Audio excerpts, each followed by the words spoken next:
Технологический суверенитет страны. Город Н и скандалы на кладбище. Города будущего и герои настоящего. События, люди, явления, которые привлекли внимание команды «7 дней» на этой неделе. Здравствуйте, в эфире «7 дней», студия Тимур Бекмурзин. И вот о чем мы расскажем сегодня. Смотрите в нашей программе. Напрячься и сделать. Что мы хуже шведов, которые поставляют эту мастику? Государство должно привыкнуть, что надо тратиться. Если государство этого не будет, промышленного суверенитета не будет. Технологический суверенитет сможем ли достичь и на чем строится фундамент?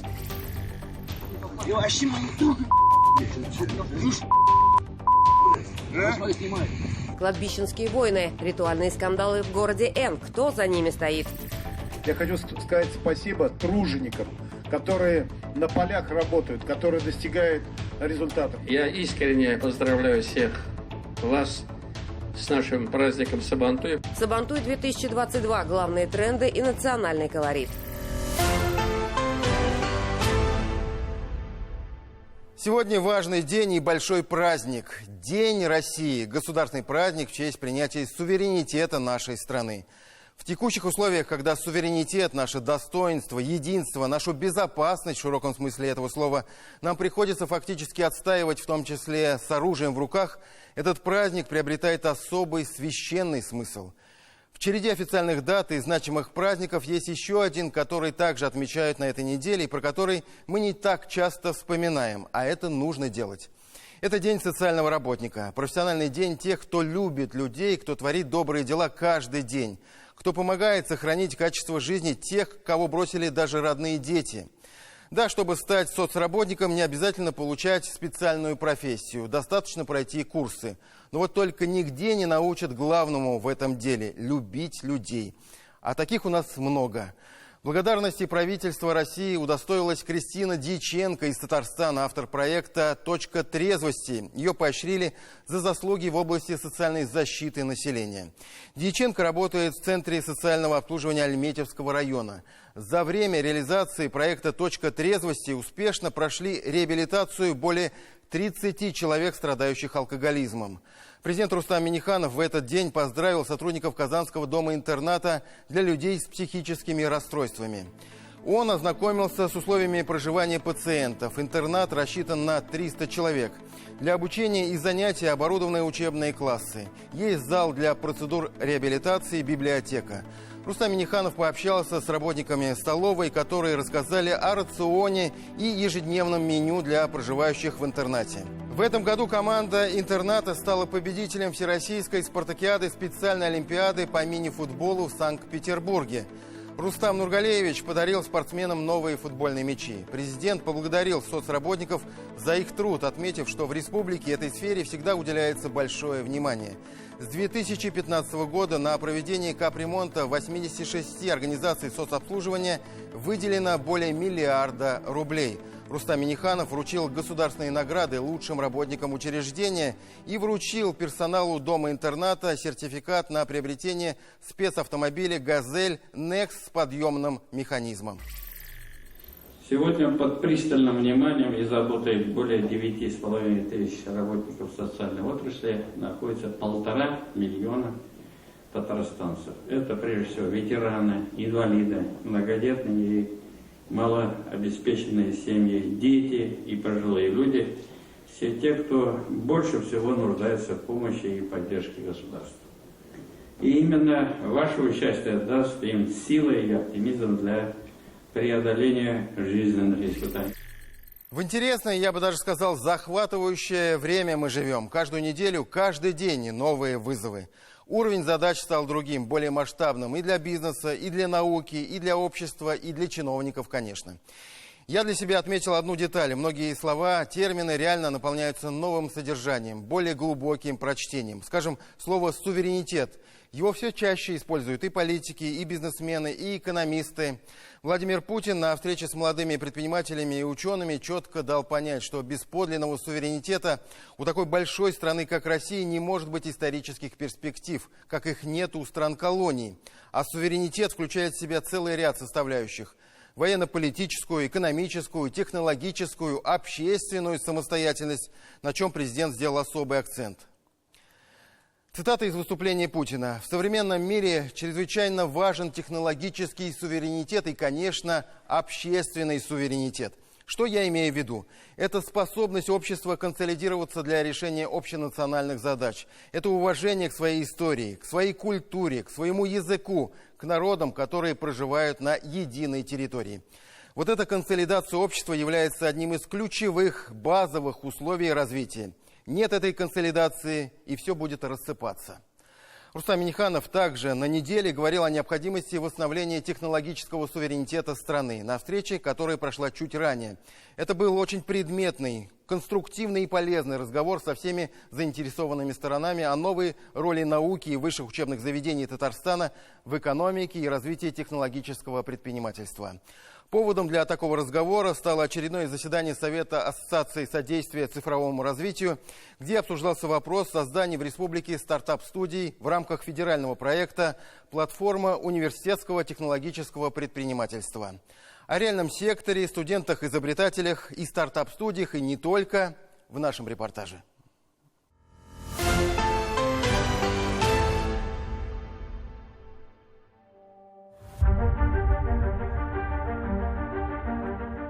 Татарстан – один из наиболее мощных, промышленно развитых, самодостаточных регионов России. Это безусловно так. В любой презентации инвестиционного потенциала республики вы обязательно услышите и про лучшую особую экономическую зону промышленного типа Алабуга, новый IT-город Иннополис, Технополис, Химград и так далее. И это тоже верно. В этом перечне достижений инвестиционных и инфраструктурных возможностей почему-то не на первом месте наши вузы. Если разобраться, мощнейшие и потенциально самые крупные источники инноваций. Здесь самая благоприятная и привлекательная среда для изобретений и разработок. Об этом, по крайней мере, говорит мировой опыт той же Силиконовой долины экосистемы, которая сформировалась вокруг и на базе Стэнфордского университета. Мы сейчас с нуля, практически в чистом поле формируем наш ответ Западу в плане информационных технологий город Иннополис, одноименный технопарк и университет. Есть результаты. Это же, в принципе, должно вырасти, реально в какую-то такую серьезную тему. А что действующие федеральные университеты, КФУ, КНИТУ КАИ, КНИТУ КХТИ? По идее, именно наши вузы должны стать основой нашего промышленного и технологического суверенитета. Однако реальность совершенно иная, говорили участники заседания Ассоциации содействия цифровому развитию. Изменить ее в наших силах. Сейчас в России идет формирование национальной сети из 50 университетских стартап-студий. Известно, что 15 из них планируют создать уже в этом году. В Татарстане рассчитывают, что 2 из них появятся в нашей республике. Одна из них восточная, с центром в Нижнекамске, будет использовать кадровые и промышленные ресурсы нашего Закамья. Вторая стартап-студия, западная, с центром, естественно, в Казани, будет генерировать разработки в таких областях, как химия, машиностроение, генная инженерия, IT-технологии, фармацевтика. Индустриальным партнером стартап-студии определен КАМАЗ. Инвестиции на одну студию 100 миллионов рублей, соответственно, в год затраты бюджета составят 1,5 миллиарда на все 15 студий по всей России. Но дело даже не только в этих деньгах. Рустам Минниханов справедливо ставит вопрос более глобально. Татарстанские федеральные вузы должны стать главным источником инноваций и прогрессивных технологий. Государство должно привыкнуть, что надо тратиться. Если государство этого не будет, никакой у нас промышленного суверенитета не будет. Просьба, чтобы наша наука приходила к промышленникам и спрашивали, что нужно. Это даже не спор, кто должен стать инициатором, сам разработчик или посыл должен исходить от заказчика, в данном случае промышленности. Хорошо, если будет и так, заключил Рустам Минниханов. Крупный бизнес – это, как правило, люди очень практичные, умеющие считать деньги. Куда им обращаться? К своим специалистам-разработчикам или к нашим вузам, решать им. Но есть пока не такой массовый, но вполне себе успешный опыт взаимодействия с нашими университетами. Это умный домофон на основе технического зрения, то есть... Умный домофон – проект периметральной охраны по заказу казанского радиоприбора, специальный программный продукт по обработке звука для радиостанции, и, конечно, шоссейный беспилотник КАМАЗа. Павел Колпаков показывает нам избранное, скажем так, портфолио разработок Центра стартапов КФУ.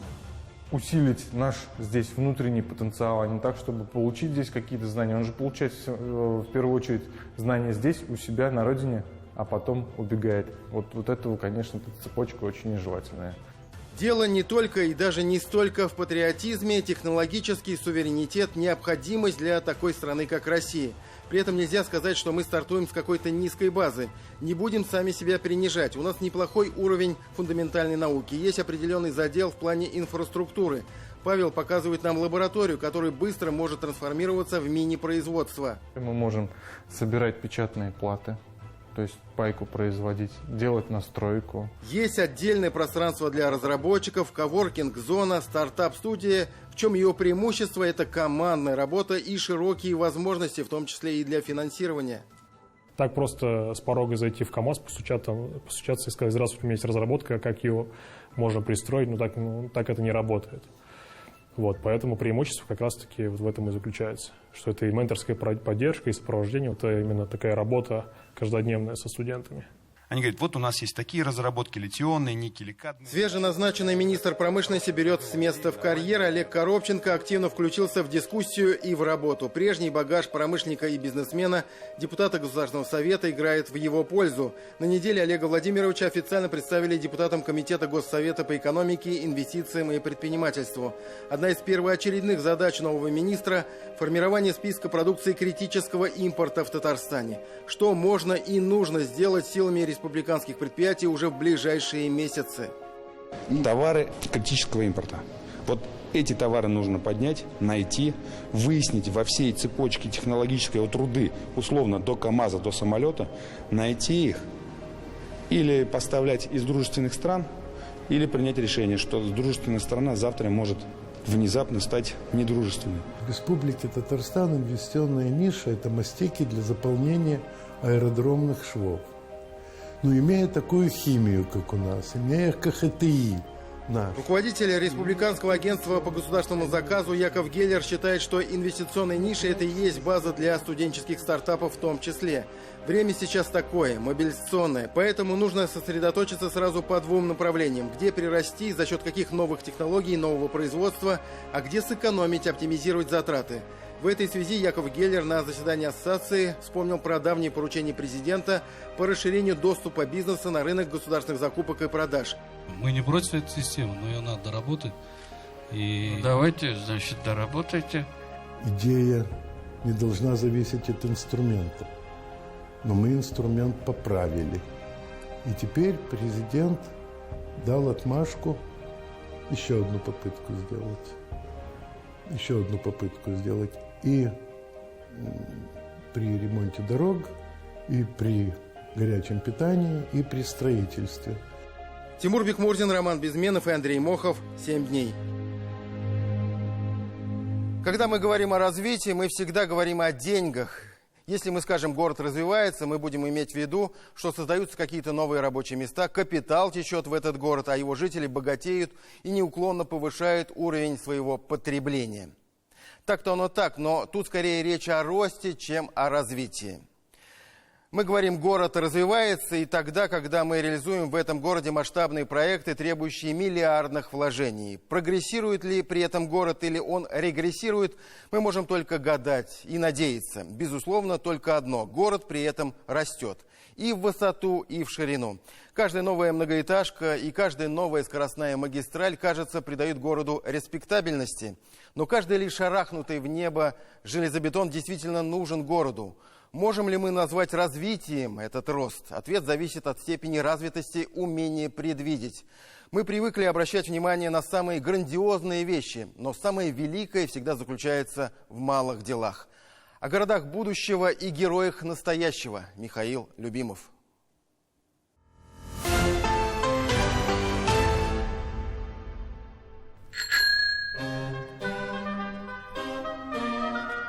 Любой город оживает с приходом весны, но Менделеевск в этом году не просто ожил, а зажил некой новой жизнью.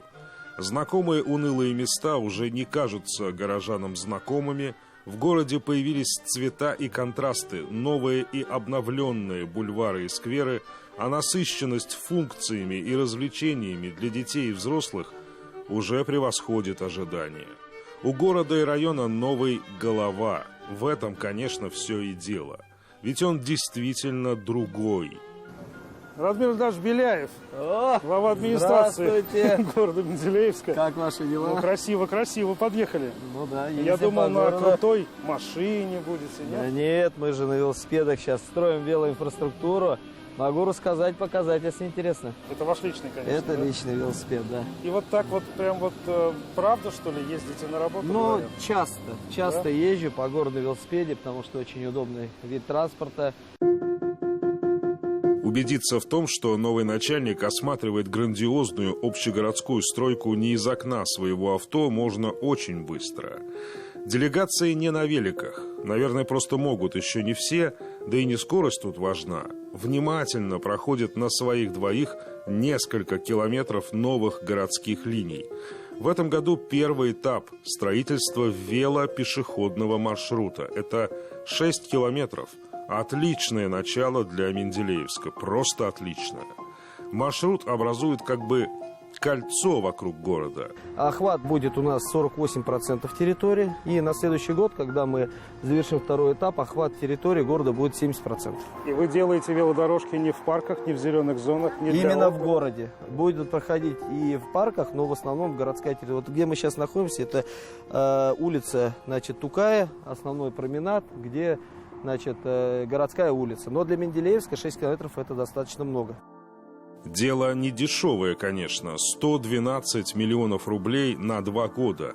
Но помогает градообразующее предприятие «Амоний» и республиканский бюджет. Да, никто уже не посчитает такие проекты блажью местного начальства. Они – признак города, видящего нечто большее, чем можно увидеть глазами. В небольших городах, вот Менделеевск таким является, но на самом деле никакого смысла нет.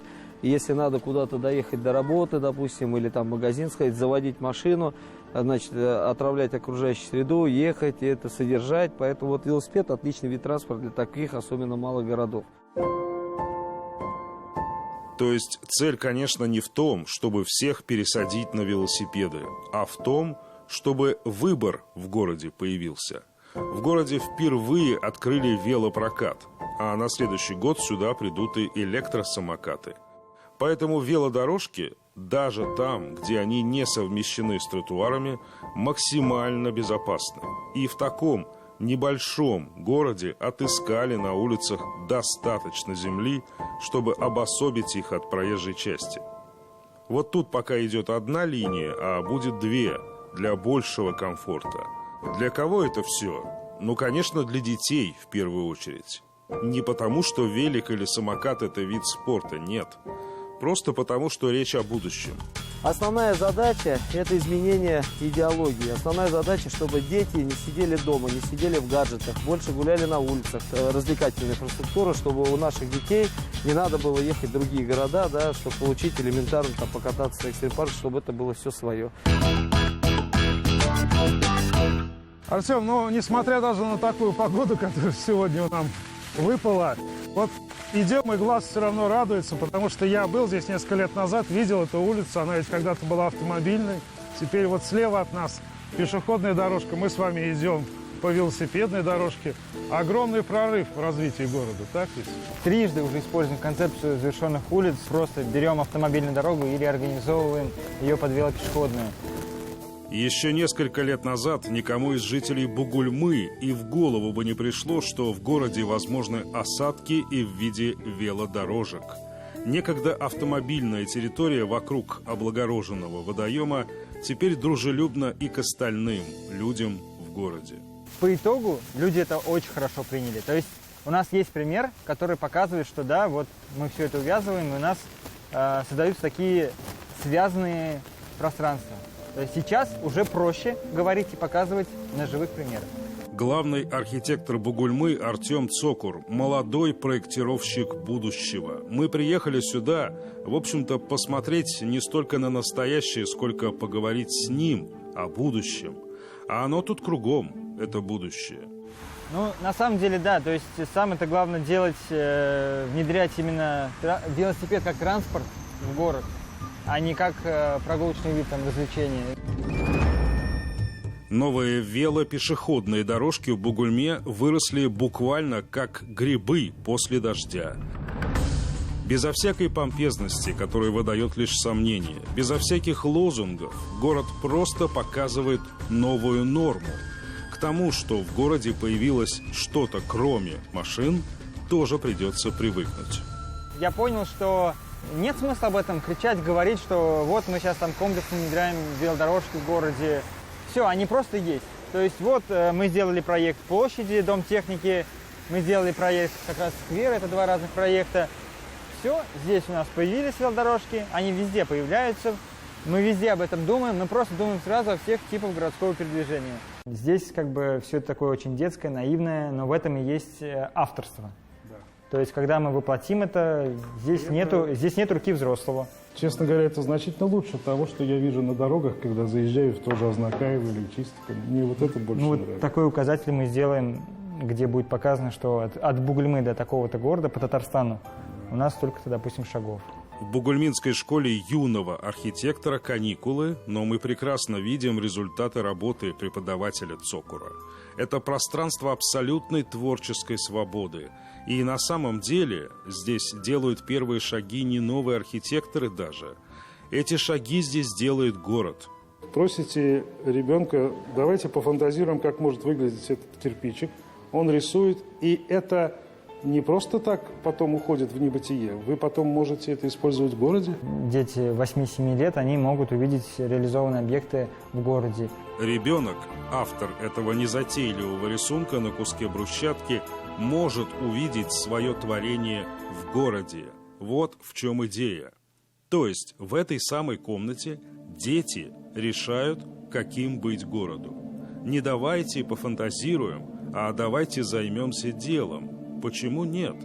Возможно, только неотягощенный СНИПами и запретами ребенок и способен сегодня изменить этот мир. То есть вы таким образом воспитываете нового человека, который просто с верой в человечество может вырасти, и с верой в то, что, оказывается, вот так просто можно что-то изменить. Ну, это будущее архитектурное сообщество. То есть именно в первую очередь город. Даже если мы все уезжаем. Ну, то есть мы видим, что сегодня можно дистанционно, можно по-разному как бы помогать городу в плане там проектов, в плане чего-то еще, идей и так далее. То есть не обязательно там даже жить здесь.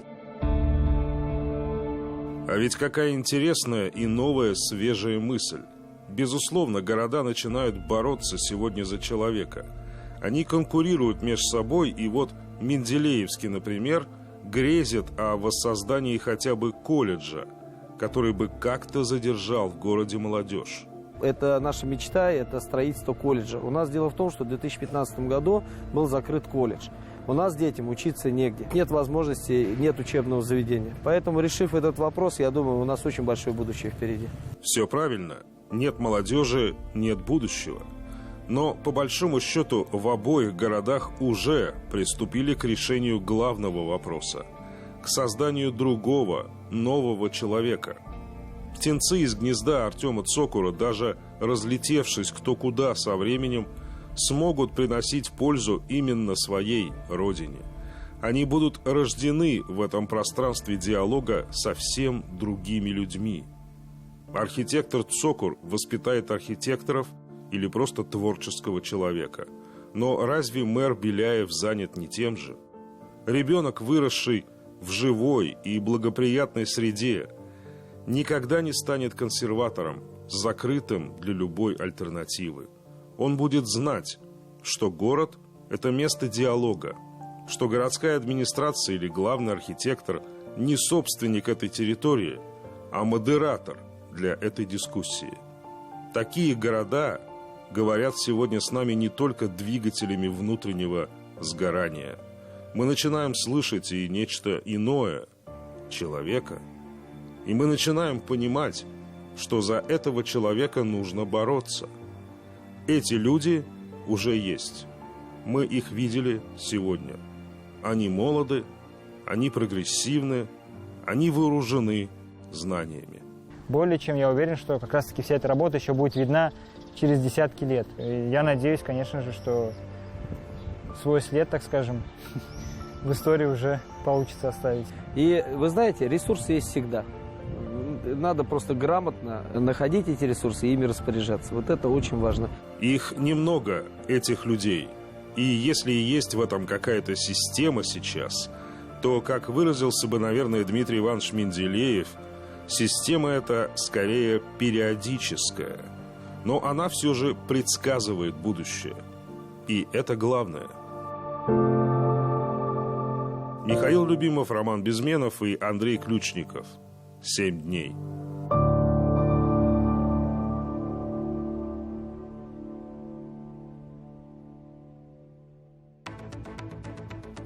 Мы продолжим программу через пару минут. Смотрите далее. Я хочу сказать спасибо труженикам, которые на полях работают, которые достигают результатов. Я искренне поздравляю всех вас с нашим праздником Сабантуй. Сабантуй 2022. Главные тренды и национальный колорит.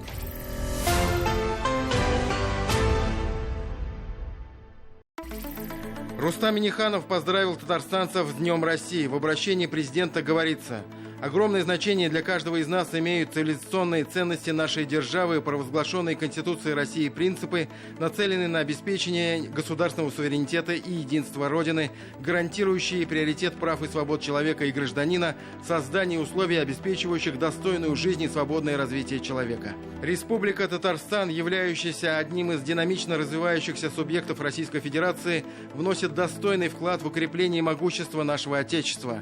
Мы уверенно занимаем передовые позиции в стране по промышленному производству, вводу жилья, сельскому хозяйству, привлечению инвестиций. Залогом нашего движения вперед является поддержка правительством и лично президентом Российской Федерации Владимиром Владимировичем Путиным инициатив Татарстана. В период беспрецедентного давления извне, оказываемого сегодня на Россию, важным условием нашего дальнейшего развития являются сохранение гражданского согласия и единства, межнационального и межрелигиозного мира, противодействие любым проявлениям ксенофобии и неонацизма, содействие распространению объективных знаний об историческом прошлом нашей отчизны, работа с молодежью. Гуляния в День России развернулись в парках и дворах Казани. Концерт устроила творческая молодежь для самых маленьких, мастер-классы. Всем гостям волонтеры раздали десятки ленточек триколоров. Рустам Минниханов поздравил татарстанцев с Днем России и вручил государственные награды. Их получили 34 человека. Каждый внес свой вклад в развитие республики. Награды получили руководитель республиканского агентства Татмедиа Айдар Салимгараев, начальник службы радиовещания ГТРК Татарстан Тауфик Сагитов, судья Конституционного суда Гузель Удачина. В Парке Победы раздали ленты с российским триколором. Здесь же прошла игра по сбору интерактивной карты страны. Казанцы смогли присоединиться и к всероссийской акции «Флаги России». Для этого жители города размещали на балконах и окнах своих квартир российский триколор. Завершился День России праздничным салютом в 22:00. 14 июня снова у чаши большой концерт народного артиста России Олега Газманова и певца татарской эстрады Марата Ярулина. Все грандиозные концерты будет транслировать в прямом эфире ТНВ. В День русского языка 6 июня в самом центре Казани читали стихи и возложили цветы к памятнику Пушкина. Среди почтивших память поэта был и президент. Рустам Минниханов также наградил тех, кто каждый день вносит вклад в популяризацию и развитие русского языка и культуры, педагогов, библиотекарей, представителей науки. В Татарстане необходимо производить 4 миллиона тонн зерна. Для этого нужно качественное хранение и переработка урожая. Об этом говорил Рустам Минниханов в Зеленодольском районе. Здесь дали старт строительству самого крупного элеватора. Мегакомплекс заработает уже через год на территории Свияжского логистического центра. Новый элеваторный комплекс создаст 86 рабочих мест и позволит отгружать 700 тонн зерна в час. Рустам Минниханов с рабочей поездкой находился в Москве. Он принял участие в совещании по вопросам строительства и реконструкции объектов на Казанском авиационном заводе, филиале ПАО «Туполев». Также Рустам Минниханов провел совещание по подготовке и заседанию комиссии Госсовета России по строительству ЖКХ и городской среде, которую он возглавляет. Заседание Ассоциации законодателей Поволжья прошло в четверг в Нижнем Новгороде. Участие в нем принял и Фарид Мухаммедшин. В этом году исполнилось 20 лет с начала работы ассоциации. Фарид Мухаммедшин является ее членом с 2002 года. И сегодня он был поощрен благодарственным письмом за большой личный вклад в становление и развитие. Рустам Минниханов поздравил татарстанцев с национальным праздником Сабантуй. Подаренное нам далекими предками замечательное торжество крестьянского труда, удали и таланта символизирует собой пробуждение земли и мирное созидание, щедрое гостеприимство и радушие татар. Для татар Сабантуй – это живая, связующая нить с родным домом, воспоминания о котором затрагивают самые тонкие струны нашей души, отмечается в поздравлении. Как расширить сотрудничество между Россией и Узбекистаном, обсуждали в Казанской ратуше. Здесь состоялось совместное заседание депутатов Госдумы и Законодательной палаты Олий-Маджлиса Узбекистана. Во встрече принял участие Рустам Минниханов. Как отметили, в последние годы товарооборот между странами растет, и парламентариям нужно подставить законодательное плечо реализации новых проектов. Местом встречи выбрали Татарстан, потому что с Узбекистаном нашу республику связывают прочные деловые и культурные связи. С мэром города Грозный Хасом Магомедом Кадыровым встретился Рустам Минниханов, обсудили развитие торгово-экономических связей и перспективы совместных проектов. Напомним, в мае в ходе визита президента Татарстана в Чечню подписан план мероприятий по развитию сотрудничества между регионами. Глава Актанышского района подал в отставку. На территории местного кладбища повторно осквернили могилу Виктора Смирнова, челнинца, которого похоронили в Актаныше. Первый случай произошел в декабре прошлого года. Такие происшествия в нашем обществе недопустимы. В наших традициях уважать людей разных национальностей и вероисповеданий, заявил Рустам Минниханов на совещании в Доме правительства. Он потребовал оперативно установить виновных в осквернении могилы в Актанышском районе и привлечь их к ответственности. Главам районов президент поручил внимательно относиться к этому вопросу и не допускать подобных случаев. В КРК «Пирамида» прошел благотворительный концерт артистов Татарстана и Башкортостана «Без Берге». «Мы вместе». Вырученные средства будут направлены на помощь жителям Донецкой и Луганских народных республик.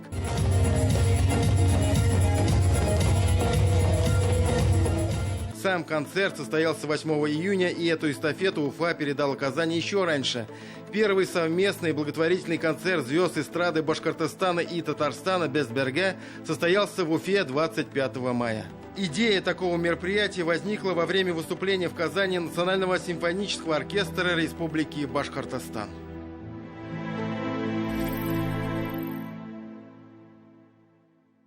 Еще одна тема, вокруг которой этот год то и дело вспыхивают скандалы, и все происходит в одном городе Н, Набережные Челны.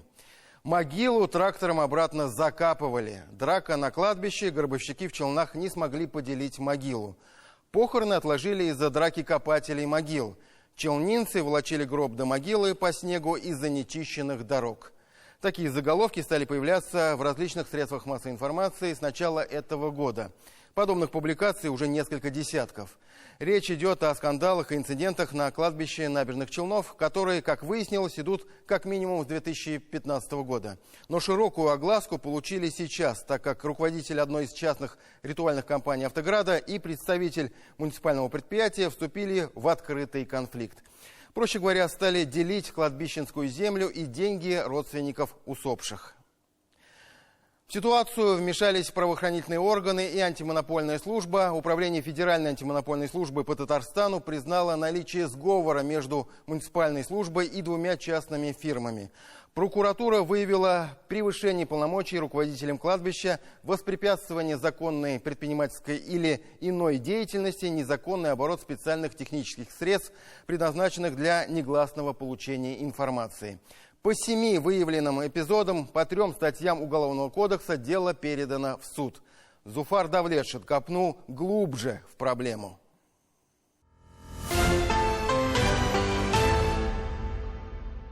Набережные Челны, наверное, один из немногих городов, где тема так называемой похоронной мафии стала публичней. Обычно об этом молчат. Либо стыдливо, либо с опаской. Но думаю, что каждый, кто организовывал похороны в большом городе, знает, что дело это очень хлопотное и дорогое.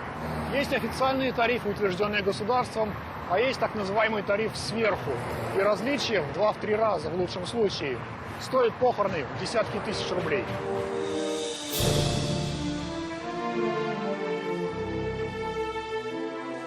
Вполне понятно, что люди, теряющие своих близких, обычно не хотят скандалов и готовы заплатить больше, чтобы все прошло спокойно.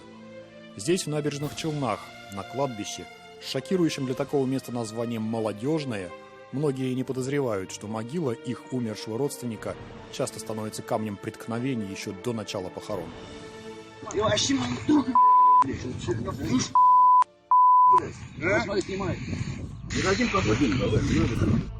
История о том, как не могут поделить муниципальную землю на кладбище могильных дел мастера, длится не первый год. Это началось еще 3 года назад, когда Шайхулов начал уже решать активно заниматься захватом ритуального рынка, монополию организовывать начал. Чтобы не остаться без работы, начали защищаться таким образом. Другого выхода у нас не было. Евгений Едовин говорит о представителе муниципального учреждения Решате Шайхулове. До недавнего времени его называли руководителем, заведующим кладбищем муниципального предприятия Горкоммунхоз. А теперь он начальник участка муниципального учреждения дирекции городского хозяйства. Впрочем, место фактической работы и обязанности остались прежними. На запрос Едовина муниципальная дирекция городского хозяйства, в ведении которой находится кладбище, сотрудником которой является Шайхулов, четко написано, что определение участка для захоронений к их компетенции не относится. В свою очередь, представитель муниципального учреждения имеет претензии к предпринимателю в том, что он копает здесь без соответствующих разрешений. Он уже неоднократно занимается самоуправством. У нас есть постановление 2017 года, подписано город Набережные Челны. Соответствующие документы нужны.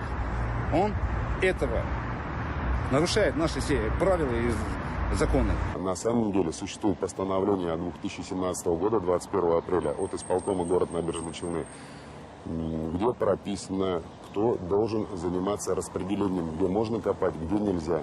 То есть в эту схему законную по постановлению Шайхулов Решат Вазыхович вообще не входит, его там нет.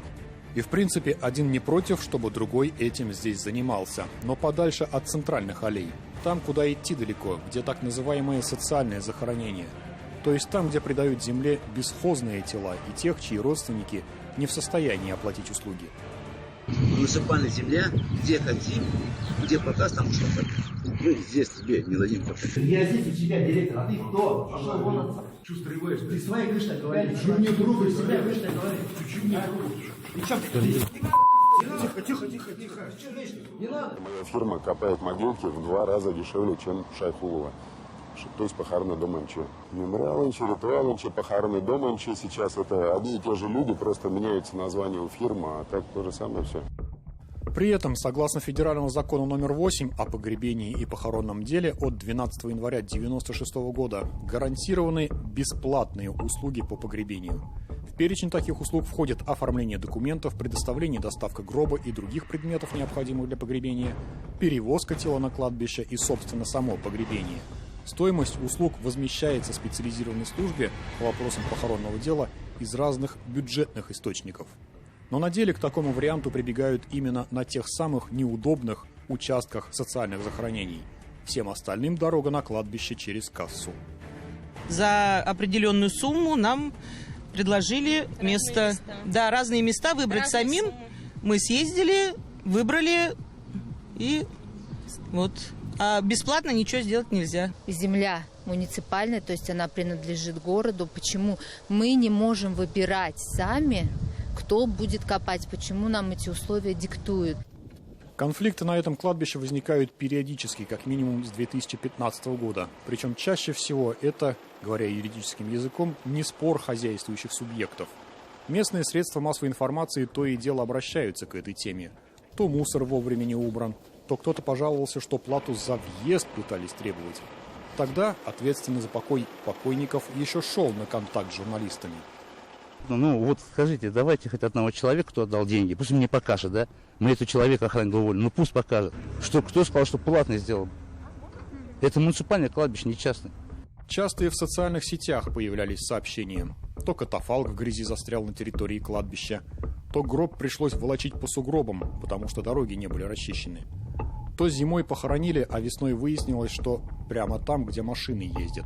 Причем и потом продолжали ездить, прямо по могиле. Затем исправили. А то и просто уже и похоронить не дают возможности. Вот, нас не пускают на кладбище. Загородили проезд нам.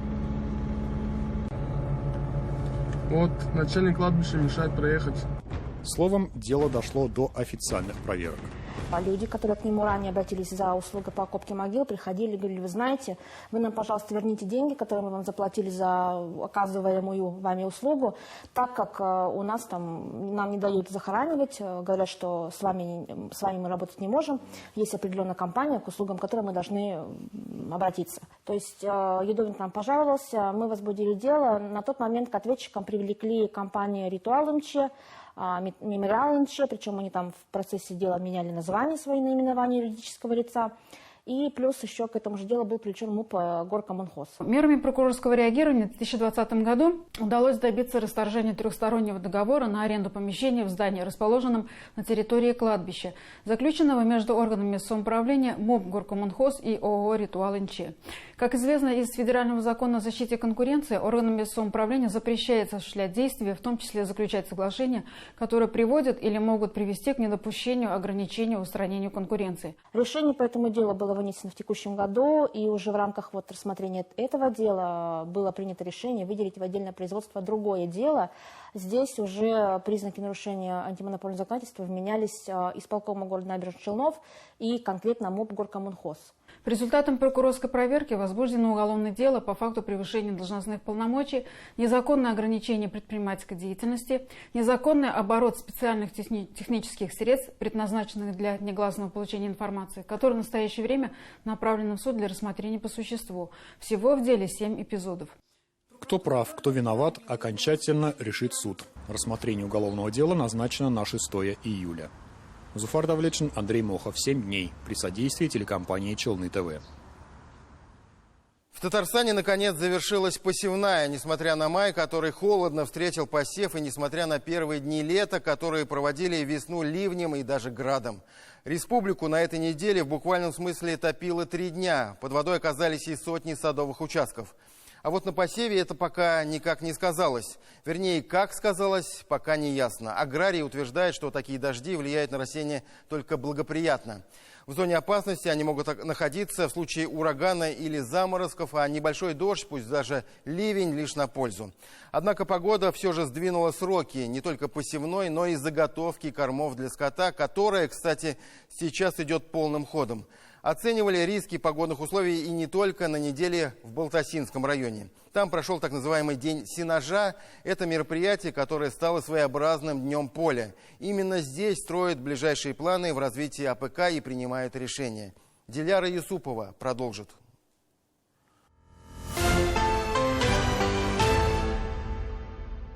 Вот, например, сцепление. Она стоила около 27 тысяч за комплект в январе.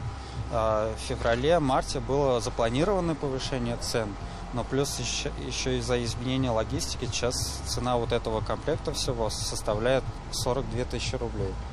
Запчасти для комбайнов сплошь заморские. Вернее, даже не запчасти, а детали для этих запчастей, которые делаются отечественными руками. Но главное, есть запас. На предстоящий урожай хватит. Колеса, аккумуляторы, подшипники, фильтры, масла. Это специальная разработка. Их даже в какой-то момент начали поставлять на завод взамен стандартных. Их именно рекомендуется ставить, если трактор работает в очень высоконагруженных условиях. То есть тут сам диск, он лепестковой формы, что позволяет снизить объем прилегающей поверхности. А форма заклепок, то есть она очень сильно утоплена, позволяет использовать конкретный диск гораздо дольше, чем стандартные элементы. На агропромышленную выставку приезжают, чтобы удивлять. Здесь представлены достижения продукции сельских предприятий из разных регионов республики. Все сделано с таким размахом, что словно и нет ни экономического кризиса, ни холодной весны. Можно заливать консерват и работать, чтобы силос был качественным. Среди техники энергонасыщенные тракторы и даже отечественного производства. Для аграриев дорожают запчасти, зато дешевеет топливо. Импортные семена где-то заменили отечественной селекцией. Искали альтернативу зарубежным поставкам внутри страны, в первую очередь в Волгоградской области и Краснодарском крае, где имеются свои селекционеры. Доставляются пробы, вот зеленая масса люцерны привезли. Значит, потом мы проводим резку 1-3 сантиметра. 1-3 сантиметра и ставим в сушильный шкаф. У нас тут 30 градусов 40 минут. Это, конечно, не настоящая лаборатория, а ее имитация на открытом воздухе. Мало нарвать травы, ее еще нужно подготовить, и делается это в несколько этапов. Еще применяется в хозяйстве влагомеры. Берется масса корма, набивается на ведро, включаем. Тоже экспресс-метод. В республике стартует заготовка кормов, а вот посевная завершилась. Шли с задержкой, но к финишу прибыли с неплохим результатом. Сев яровых, зерновых и зернобобовых культур прошел с опозданием на 7-10 дней. С опозданием в 2 недели пришлось сеять сахарную свеклу. Этот год был, скажем, особенным. Вот прошлый год был такой засушливый, а этот год холодным и дождливым. Но в народе говорят, май холодный, год хлеборобный. Мы на это очень сильно надеемся. Но чуть-чуть сроки, конечно, продвинулись. Несмотря на это, мы справились. В начале июня мы практически все планируемые площади засеяли. У нас ведь самая теплолюбивая культура кукуруза. В этом году засеяли 10 тысяч гектаров кукуруза.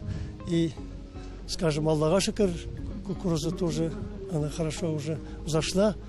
Весенние заморозки где-то все же повлияли на формирование озимых культур. От частичного повреждения до полной гибели. Обморожение на стадии кущения замедляет рост и снижает количество ростков.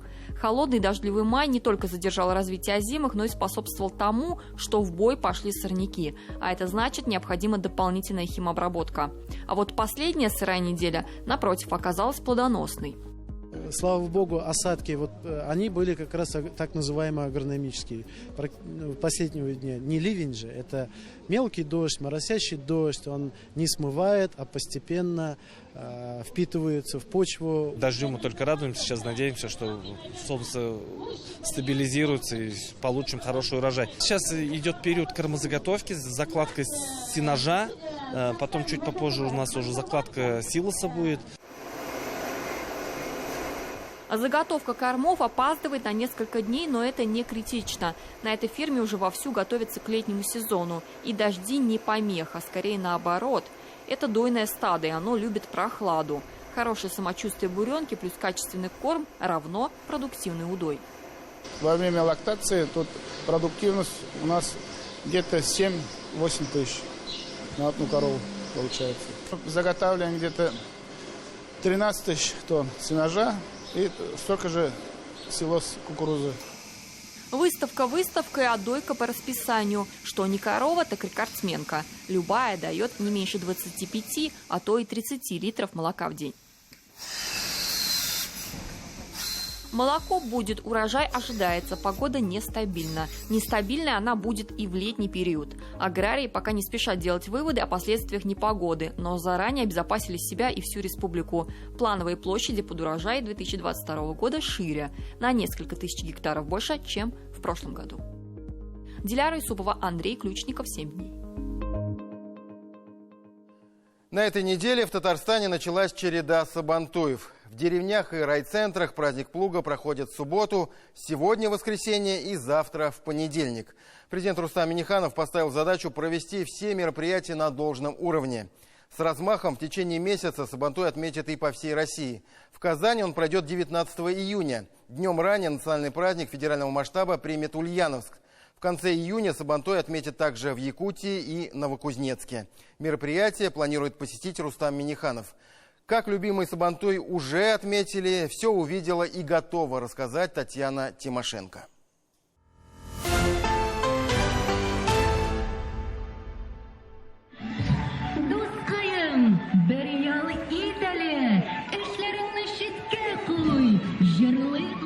Сабантуй начинается с большого хоровода, в который вливаются села, районы и города. Один из самых любимых праздников татарстанцев собирает гостей. Для вице-премьера России Чистополь – это малая родина. Я хочу сказать огромное спасибо Рустаму Нургалеевичу. Рустам Нургалеевич из года в год системно поддерживает сельское хозяйство, поддерживает Чистополь.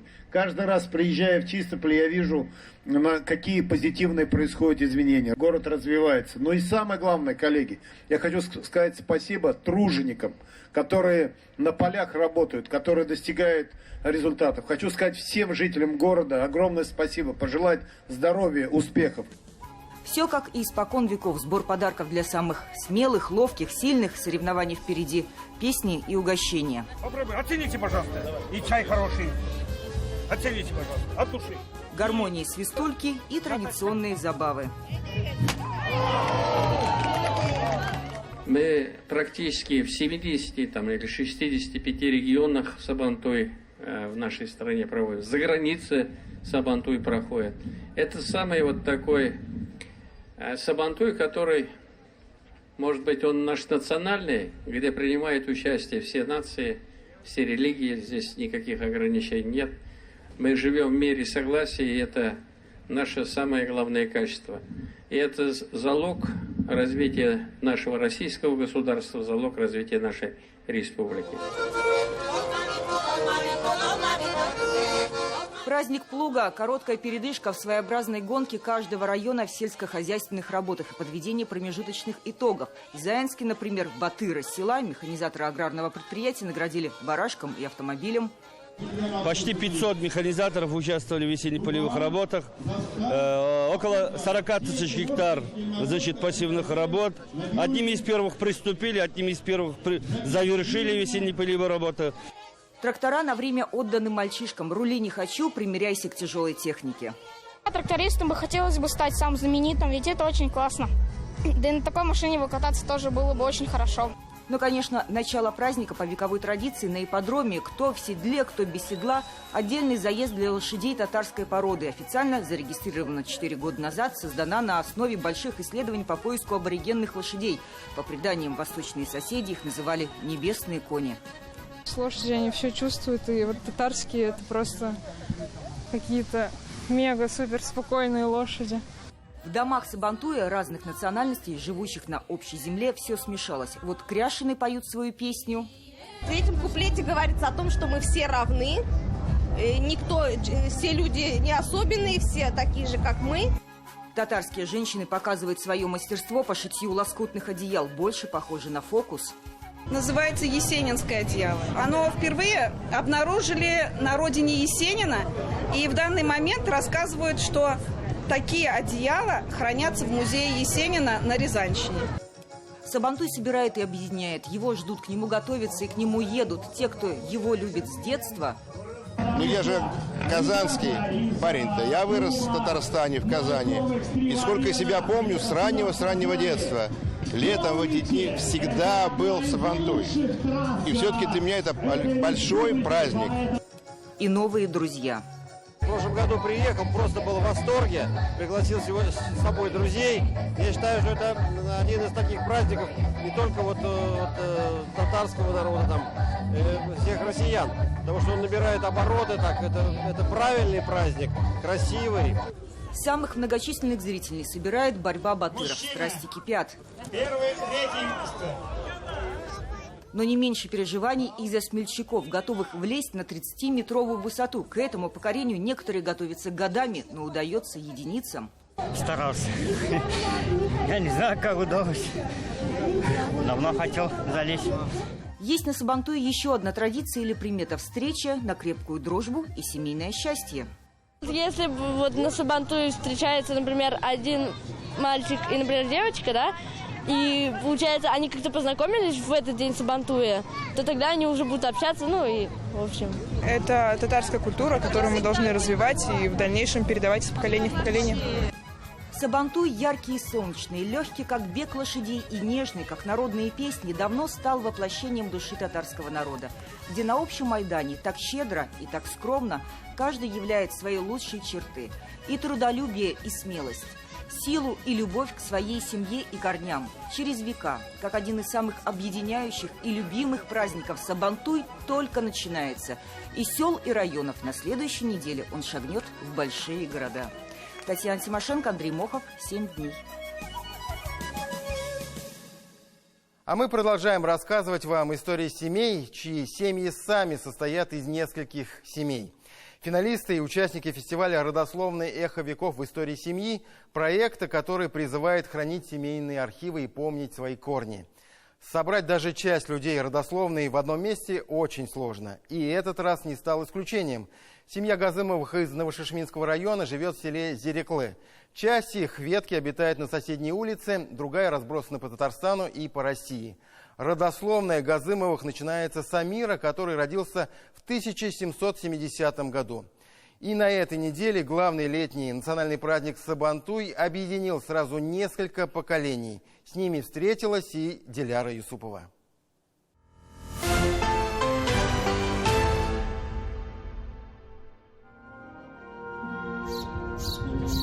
Казалось бы, слово «имение» сегодня звучит как архаизм из далекого прошлого.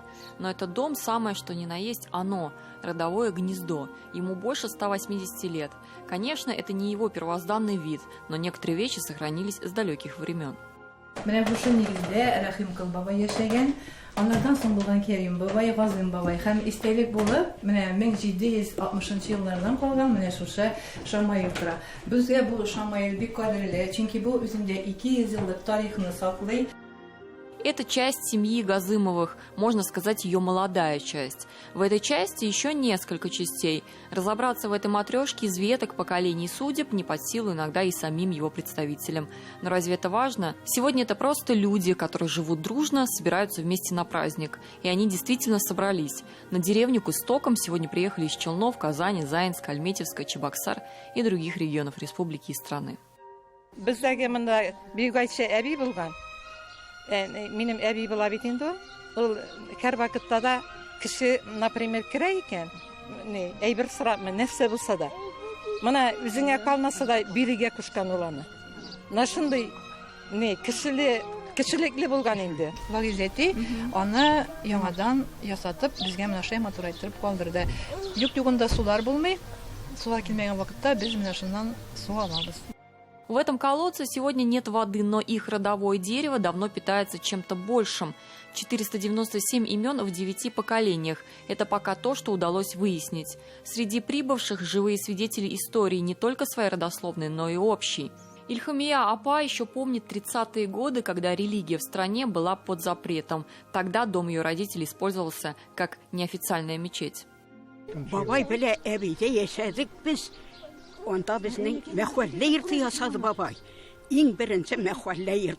Вот уже 5 поколений Газымовы занимаются садоводством, плотничеством и вот основное это пчеловодством.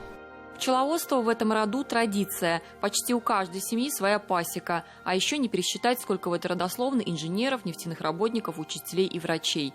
Давид Филиппов из династии медиков приехал из Чебоксар.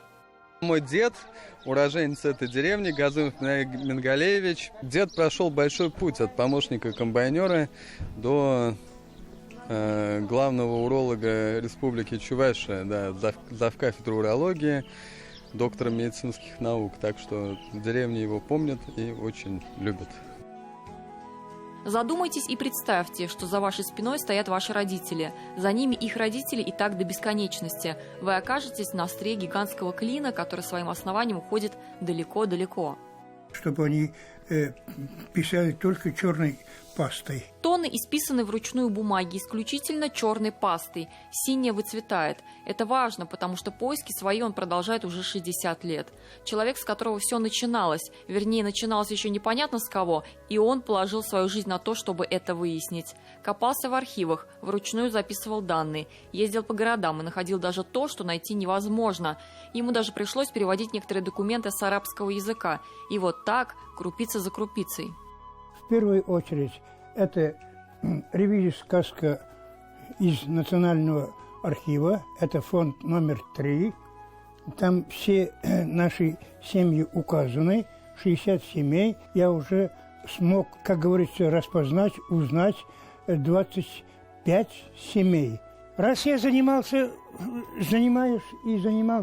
музейным делом, конечно, надо оставлять что-то и для жителей села, чтобы они знали свои корни. Род Газымовых происходит от Газым-Бабая, до этого были Каримовы. Считается, что их род стоит у истоков появления этой деревни Еракле, а появилась она в 1730 году. Мидхату Газымову удалось отследить родословную вплоть до 1770 года. Дальше связь обрывается, но он не теряет надежды. А сколько копать надо их? Уму непостижимо. У Газым-Бабая, дальше идем, у Рахимкула было 7 детей. Надо их раскопать. Так ведь, надо о них знать. Дальше Рахимкула 7 детей, из них Мухаммед Карим и Мухаммед Садык. Уже сейчас я взялся за Мухаммед Садыка. До сегодняшнего дня дошел, но очень трудно. Примерно 2-3 месяца сижу, выйду из положения, докажу. Ничек кыртлар әзерлебез, аларның ничек әзерләнүләрен һәрберсен мин пешереп карадым. Гостеприимство видно здесь тоже в крови. Полные столы угощений, и все благодаря талантам по женской линии. Здесь бережно хранят секреты газымовского чак-чака и ручной вышивки. Гульфия Халиуллина скрупулезно собирает семейные реликвии, чтобы потом передать из рук в руки. Бу миңа 4-нче буын буенча уже тапшырылган селгә. Әгәр инде мин үземнең менә кызыма һәм ыныкчыкларыма бай берлә аңлатып тапшырып калдырдым икән, ыныкчыгымда 7-нче буын селгә була. Бу буыннан буынга тапшырылган безнең кул эшләре. Такое вот удивительное самоопределение и самопознание, понимание своей причастности к чему-то большему, чем просто ты. Сегодня у них праздник, но уже завтра поиски продолжатся и будут продолжаться, пока не найдется ответ на вопрос, откуда мы, кто мы и благодаря кому мы стали теми, кто мы есть. Диляра Исупова, Роман Безменов, 7 дней. Не случайный выбор – родной или государственный язык. Какие методики преподавания татарского языка сегодня выбирают школы? Длинная дорога национального образования, сокращаем путь от сложного к простому. И всегда ли количество – это качество? Сразу после нашего выпуска в программе «Заман КСГС». На этом у нас все. Всех с Днем России. Сильные регионы, сильная страна. Всем наилучшие пожелания. Встретимся через неделю. До свидания.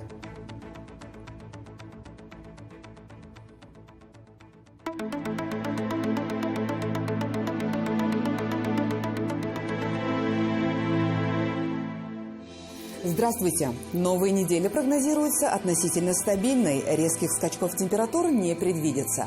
О погоде на ближайшие 7 дней прямо сейчас. По данным сервиса Яндекс.Погода, предстоящая неделя порадует жителей северо-востока республики всеми атрибутами и признаками настоящего лета, где будет и ясное солнце, и дожди с грозами, и затянувшее легкими облаками чистое небо. Средняя дневная температура 23 градуса выше нуля. На юго-востоке Татарстана, наконец, лето наберет обороты и даст возможность позагорать и понежиться под теплым солнцем. К среде воздух раскалится до 26 градусов. Но в четверг и в пятницу циклон нагонит тучи, пройдут дожди, немного понизив температуру до плюс 20. Неделя начнется с ясной, теплой, сухой погоды и в центральных районах республики. И так всю неделю. Существенных осадков не ожидается. Ночная температура тоже стала выше, до плюс 16. Лето в полной мере порадует и жителей юго-запада Татарстана. Существенных осадков не ожидается, а вот температура существенно повысится до плюс 26. На выходных со сменой ветра и воздушных потоков температура немного понизится, но это никак не скажется на летнем настроении. На северо-западе республики и в Казани всю неделю будет малооблачно. Антициклон установит комфортную и стабильную погоду, которую мы все так ждали. В первой половине недели без осадков и плюс 25 на термометрах. Во второй половине недели пройдут дожди местами с грозами. Температура существенно не изменится. За окном самое чудесное и долгожданное время года. Пусть это лето приносит вам только добрые вести. До свидания.